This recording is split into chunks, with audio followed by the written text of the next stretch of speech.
Olá, sexto ano, tudo bem com vocês? Eu sou o professor Vinícius, professor de Ciências, e hoje eu e o nosso amigo Hermes, nosso intérprete de Libras, olá Hermes, nós vamos falar uma segunda aula sobre drogas, os seus efeitos e o convívio social, que vai estar lá no seu PET, e essa aula vai ser a quinta aula na semana 6, que nós vamos falar sobre esse assunto. Nessa aula de hoje, nós vamos discutir o efeito das drogas no organismo e suas alterações no corpo e no ambiente em que vive o dependente químico, avaliando as consequências do seu uso no convívio social. Bom, para a gente iniciar a nossa aula e avaliar então esses efeitos das drogas no convívio social, vamos relembrar então sobre o que é droga, a classificação das drogas e como essa droga ela vai agir no nosso organismo. Então vamos lá. Se a gente for parar para pensar e pegar a definição de drogas, a Organização Mundial da Saúde, a OMS, ela define o seguinte, que droga é qualquer substância não produzida pelo organismo que tenha a propriedade de atuar sobre um ou mais de seus sistemas, produzindo alterações em seu funcionamento. Se a gente pegar e pensar, vamos pensar então. Droga, ela vai ser qualquer substância que não é produzida pelo meu corpo e ela vai ter uma propriedade que ela vai o quê? Atuar sobre um ou mais sistemas e vai produzir alteração em funcionamento do meu corpo. Então, tudo aquilo que meu corpo não produz e que vai causar alguma alteração no meu corpo, seja ela de humor, seja ela fisiológica no sentido de combater uma dor, de desinchar algo, né, de combater a inflamação, de curar uma doença, eu posso ser considerado então como droga. E isso então a gente tem que tomar um certo cuidado na hora de falar e até mesmo de classificar. Então, a gente já sabe que toda aquela substância que a gente vai utilizar, ou seja, que a gente vai utilizar e que não é produzida pelo meu corpo e ela vai vai fazer alguma alteração no funcionamento do meu corpo, a gente considera droga de acordo com a OMS. E aí, a gente vai falar aqui no Brasil. O que acontece? Nós sabemos que no Brasil, a legislação, ela define como droga as substâncias ou produtos capazes de causar dependência, assim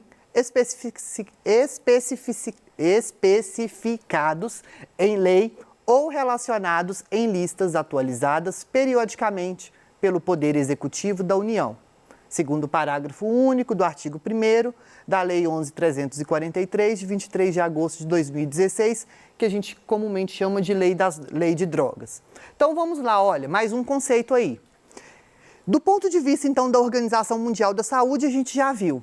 Mas quando a gente vê, então, no Brasil, o Brasil, ele classifica, né, ele define, então, de acordo com a lei, na legislação, que droga é a substância ou produto capaz de causar dependência. Então, toda aquela substância ou produto capaz que eu vou utilizar, que vai causar uma dependência, o que é esse causar uma dependência? Eu vou ficar dependente daquela determinada substância. Pode ser, então, um determinado medicamento, onde eu vou ficar, se eu tomo esse medicamento, por exemplo, para combate, então, para dormir. Vamos lá, vou ao médico, o médico me receita um medicamento para dormir. Eu estou tendo insônia, tomo 1 mês, tomo 2 meses. Aí eu volto ao médico, falo, doutor, eu estou dormindo super bem, tudo. O doutor, o que ele vai fazer, o médico? Ele vai retirando, né, esse medicamento aos poucos, porque sabe que esse medicamento pode causar dependência. Porém, eu estou tão acostumado com ele que um dia que eu fico sem ele, eu não consigo dormir. E aí, o meu psicológico já fica na minha cabeça, eu preciso do meu remédio que eu vou dormir, eu preciso do meu remédio, senão eu não vou conseguir dormir, eu preciso. Significa então que eu estou o quê? Dependente daquele determinado medicamento. Então, na legislação, se a gente for parar para pensar, esse determinado medicamento pode ser considerado sim como uma droga. Por quê? É uma substância, né? Qualquer então substância ou produto capaz de causar dependência. E aí, desse ponto de vista, a gente pode classificar as drogas como lícitas ou ilícitas. Quando a gente fala em questão de drogas lícitas, né, são aquelas drogas que vão ser legalizadas, que podem ser comercializadas, tá? E as drogas ilícitas são aquelas drogas onde a legislação, então, ela vai considerar como ilegal o seu uso. Então, nós temos aí, por exemplo, se a gente pegar a questão das drogas lícitas, a gente tem o cigarro, o álcool. Ah, mas a venda de cigarro e de álcool, ela é liberada, qualquer um pode comprar? Qualquer um, desde que tenha maior de 18 anos, né? Seja maior de 18 anos. O seu uso, a sua venda, ela é liberada, exigindo, então, essa restrição de idade. Nós temos também os medicamentos. Quando a gente fala em questão de medicamentos, aí a gente tem uma simples dipirona que você vai na farmácia e compra, ela é considerada uma droga, por quê? Não porque ela vai te causar uma certa dependência, mas se a gente for parar para pensar, sabe aquele conceito lá da OMS, que fala que droga é qualquer substância que a gente vai utilizar, que não vai ser produzida pelo meu corpo e que vai causar alguma alteração? Então, eu estou com uma dor, eu estou com uma inflamação. A partir do momento que eu tomo essa dipirona, o meu corpo ele não produz dipirona. E essa dipirona, ela vai o quê? Diminuir essa dor, ela vai ter um processo aí onde vai fazer com que o meu corpo trabalhe diferente para combater essa dor. Então, ela pode ser considerada, sim, uma droga. E aí nós temos outras. Os medicamentos, e aí a gente tem os antidepressivos, os antibióticos. E com isso tudo, são drogas lícitas, que podem ser comercializadas. Só que, mesmo os medicamentos, nós temos o quê? Outras normas e legislações que vão, digamos que, regularizar e que vão orientar a venda. Eu não posso chegar na farmácia a qualquer momento, por exemplo, e pedir lá um medicamento para dormir, um medicamento para depressão. Eu vou ter que ir ao médico e pedir uma receita. Eu não posso ir à farmácia, por exemplo, e chegar e comprar um medicamento sem eu ter ido ao médico.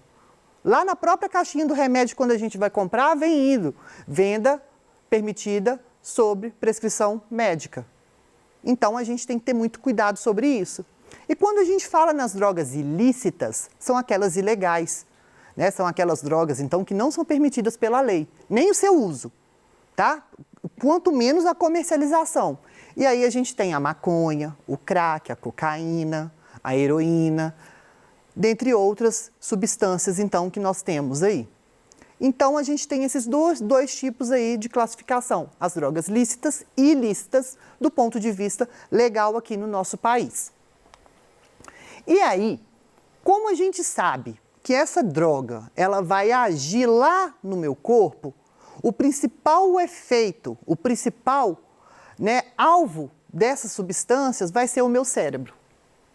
E aí é que está o negócio. Por quê? Como que o meu cérebro ele vai se comunicar? Vamos lembrar aqui. A gente sabe que tem essa célula chamada de neurônio. Lembram do neurônio? É esse neurônio que ele vai ser capaz, então, de fazer aquela condução do impulso nervoso. Como assim, Vinícius? Então, olha lá. O que é que vai acontecer? Como que eu vou saber se eu colocar a mão aqui nessa superfície, eu sei se está quente ou se está frio? Ou se tiver, por exemplo, muito quente, uma panela no fogo, Vinícius adora fazer isso, tá? Vinícius está lá, coloca a panela no fogo, só que aí o bobo aqui esquece que a panela está no fogo, vai lá e coloca a mão dentro da panela. Aí a panela está quente, na hora eu já tiro. Por que que o meu corpo ele tem esse sinal rápido? Porque os neurônios, então, desde o meu cérebro até que, olha, a palma da minha mão, eles vão se comunicando um com o outro e vão mandar informação. As drogas, elas vão agir justamente nessa comunicação entre os neurônios. Por isso que o uso de determinadas substâncias faz com que eu fique mais agitado, ou seja, vai fazer com que essas informações, essa troca de informação entre um neurônio e o outro, que eu posso chamar de sinapse, que a gente vê aqui, onde um neurônio e o outro aqui, essa troca de informações que eu chamo de sinapse, vai ser acelerada, por isso que eu fico agitado, ou então ela pode ser uma droga depressora. O que vai ser uma droga depressora? Eu vou ficar para baixo, eu vou ficar com as reações mais lentas, eu vou ficar sonolento. Então, nós temos que tomar cuidado. E tudo isso vai ser aonde que essas drogas vão agir? No nosso cérebro, na nossa comunicação aí de um neurônio com o outro. Tá? E essas drogas, essas substâncias, elas vão agir nessas comunicações, ou seja, nessas substâncias. Se eu tenho, então, uma demora ou uma comunicação mais rápida, vai interferir no funcionamento do meu corpo. Por isso, então, que a gente tem que tomar grande cuidado. E aí, nós sabemos que o uso de drogas não é um fenômeno individual, nem uma decisão pessoal isolada em um contexto social. O que isso significa, gente?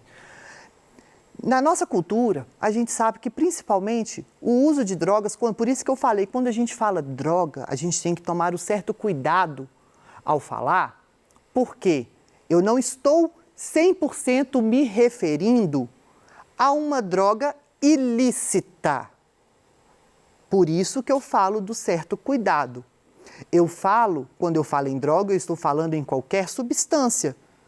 Eu posso estar falando da dipirona, do paracetamol, da amoxicilina, tá? Então, a gente tem que tomar esse certo cuidado quando a gente vai falar. E por isso que eu falo que o uso de drogas não é um fenômeno individual, nem uma decisão pessoal isolada de um contexto social. A gente sabe que existem aí substâncias, né? E certas culturas, por exemplo, que vão utilizar substâncias e vão fazer uso de substâncias que são consideradas drogas, mas que nós não estamos acostumados, nós não estamos habituados a ver comumente o uso dessas substâncias. Exemplo, existem alguns povos, né, cultura local, que vão fazer o uso de determinados chás que vão causar um certo relaxamento. Quando a gente faz esse uso de certa substância e eu causo esse chá e ele causa um relaxamento, pode sim ser considerado uma droga. Porém, ela vai estar específica em um contexto, em uma localidade e que vai seguir uma determinada tradição. Não é que eu hoje acordei e falei, olhei lá para minha horta e falei, vou fazer o chá desse mato aqui, Peguei o mato, coloco na panela, vou lá, faço o chá e tomo. Não, não é assim. Então, a gente tem que avaliar e verificar também a questão da tradição e da cultura de determinados povos e de cada população. Por isso que é mais um fator social. E quando a gente fala no uso de drogas na sociedade, é um termo muito pesado, se a gente for parar para pensar e analisar, sobre o ponto de vista da definição do termo drogas. Tá? Então, a nossa aula de hoje, nós vamos falar sobre isso, sobre esse convívio social aí do uso das drogas. Se a gente for parar para pensar, a gente tem uma pesquisa aqui, que as 10 drogas, tanto legais ou ilegais, mais usadas no Brasil. Então, mas aí você me pergunta, Vinícius, a droga ela é lícita ou ilícita? Então, por que ela está listada ali? Por exemplo, aqui, olha, a maconha, o LSD, a cocaína, o êxtase, são todas drogas ilícitas. Infelizmente, a gente sabe que essas substâncias, por mais que elas são proibidas, elas são comercializadas ilegalmente através do tráfico. E isso, então, é uma das consequências, tá, do tráfico, vai ser o quê? Esse uso exagerado por determinadas pessoas e, dentre outras consequências, como violência, a questão do armamento, que vai ser um tema aí para outra aula. Mas se a gente for parar para pensar e analisar, olha a droga mais utilizada aqui no Brasil, álcool, uma droga lícita. Energético, o energético é uma droga. Mas Vinícius, energético, eu vou lá no supermercado e compro. Sim, o energético é uma droga, é uma substância estimulante. Maconha, cafeína, tabaco, dentre outras. A cafeína, sim, ela pode ser considerada uma droga, porque o meu corpo não vai produzir, ela vai causar, sim, a dependência, tá? Mas não é aquela dependência igual a gente costuma ver em filmes e tudo mais, de um dependente químico. E sim aquela dependência que o seu corpo, ele te dá sinais de quando você toma exageradamente e periodicamente o café, e aí o seu corpo te dá um sinal, por exemplo, ele pode te dar uma dorzinha de cabeça, aí você lembra, não tomei café. Aí você vai lá, toma o seu café, minha cabeça melhorou então. É um sinalzinho. Significa que eu estou viciado, dependo do café para viver? Não, significa que o seu corpo está te pedindo aquela cafeína, porque ela é estimulante e o seu corpo gosta dessa sensação. E com isso a gente tem que tomar muito cuidado, a gente que é adolescente. Por quê? Porque a gente está numa fase de vulnerabilidade. O que isso significa, Vinícius? Significa que eu sou vulnerável? Sim, você é vulnerável. Por quê? Você está iniciando, digamos assim, a sua vida. A adolescência é uma fase de descobertas. E a gente tem que tomar muito cuidado nessa fase. Então, a gente sabe que, por exemplo, a baixa autoestima, ela é um fator para a utilização.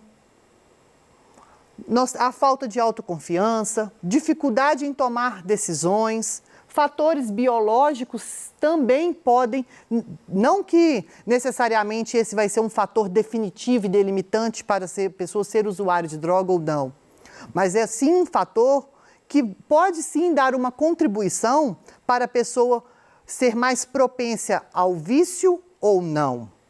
Conflitos familiares e violência doméstica, fracasso ou exclusão escolar, regras e sanções ambíguas ou inconsistentes na família ou na escola, falta de vínculos afetivos com a comunidade, falta de consciência sobre os efeitos das drogas, ausência de participação social e de um projeto de vida. Vinícius, o que isso está significando? Que esses são fatores que muitas vezes levam os adolescentes a experimentarem algo. E isso é um fator muito sério, muito sério. Porque a gente, na adolescência, por que é mais fácil? Vamos lá. Você toca algum instrumento musical? Você faz alguma aula extra aí de algum idioma? Se você faz, compare com alguém da sua família que não faz ou tentou fazer a mesma coisa que você faz, ou tocar algum instrumento, ou aprender um outro idioma, que começou mais tarde. Você sente mais facilidade. Por quê? O cérebro de uma criança, de um adolescente, ele vai estar, como se a gente pode falar que ele vai ser mais fácil de se adaptar a determinadas novas situações. As conexões aí, as sinapses, elas se formam muito mais rápidas. Então é mais fácil de você aprender. E essas substâncias, como elas vão causar alterações aí do funcionamento do nosso cérebro, ou seja, elas vão alterar aí essas comunicações, eu estou mais propenso a viciar quando essa droga, essa substância, ela é experimentada aí na adolescência. Então é um cuidado que a gente tem que ter de não experimentar nenhum tipo de droga, seja ela lícita ou ilícita. Nem a lícita a gente pode, quanto menos a ilícita. Então a gente tem que tomar bastante cuidado. E com isso, a gente sabe da questão das prevenções. Como que é? Se eu estou com uma baixa autoestima, vamos ter um relacionamento afetivo com meu pai, com minha mãe, com alguém mais próximo da família. Se eu estou com alguma dificuldade, vamos conversar. Vamos conversar, vamos sentar, vamos dialogar. Isso é bom, fortalece as relações. Comunicação constante, clara, de altas expectativas para a criança. Converse com seu pai, com sua mãe, com seu tio, com seu irmão mais velho, sobre qualquer situação que você esteja vivendo. É uma fase de descoberta de desafios. Oportunidades para participar e contribuir significativamente para o seu meio social. Muitas vezes a gente, quando é adolescente, a gente quer falar alguma coisa, o pai da gente, peraí, hoje não, e a gente fica para baixo, achando que o nosso pai não quer ouvir. A gente tem que também entender e ver que vida de adulto não é fácil. Mas a gente espera um pouquinho, vamos deixar o tempo dele e a gente volta lá e conversa. Então a gente tem que ter essa questão. E com isso, a gente deixa aí uma dúvida aí para você conversar com o seu professor, para você conversar aí na sua escola, para conversar na sua casa. Será que a gente vai fazer uma guerra às drogas, acabar literalmente com as drogas? Ou a gente vai estabelecer políticas, principalmente que as eleições aí ano que vem estão chegando, sobre a redução de danos? Quando eu falo em redução de danos, o que isso significa, Vinícius? Vamos reduzir então os danos do tráfico. Olha essa questão. O tráfico ele vai causar mortes, várias situações aí desagradáveis. E isso tudo, essa dependência química, ela causa situações constrangedoras tanto para o usuário, situações doloridas para a família. Então é um assunto interessante para você discutir com o seu professor lá em sala de aula e justamente a gente chegar em um consenso e uma oportunização aí para essas pessoas. Então, deixo aqui as referências, vejo vocês em uma outra oportunidade e espero que tenham gostado. Até mais!